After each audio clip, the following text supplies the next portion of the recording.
En compagnie de son homologue néo-zélandais Chris Luxon, le Premier ministre Li Qiang s'est rendu en visite au siège de la plus grande entreprise laitière du pays.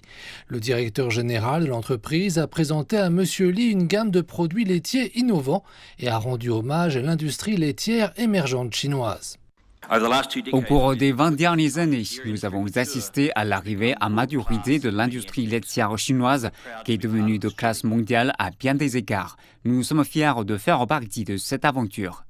Lors d'un dîner d'adieu, le Premier ministre Chris Luxon a déclaré que la Chine et la Nouvelle-Zélande entretenaient des relations commerciales productives et complémentaires qui seront renforcées par les nouveaux accords signés lors de la présente visite du Premier ministre Li Qiang.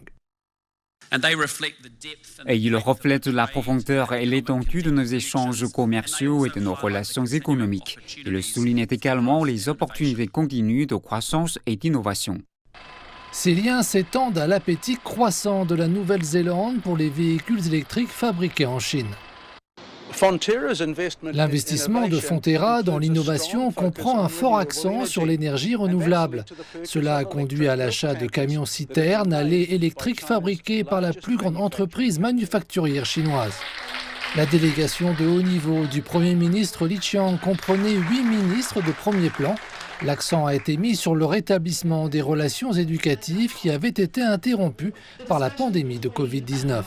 Les discussions qui ont eu lieu aujourd'hui entre nos meilleures universités ont mis en évidence des thèmes clés présentant un intérêt significatif pour la Nouvelle-Zélande et pour la Chine.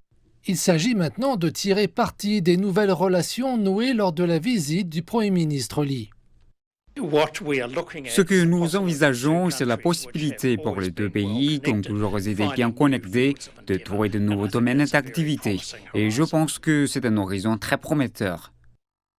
Dans son discours d'adieu, le Premier ministre chinois a rendu hommage à la réputation de longue date de la Nouvelle-Zélande en matière d'innovation et a déclaré que le pays était un exemple pour le monde en matière de durabilité écologique.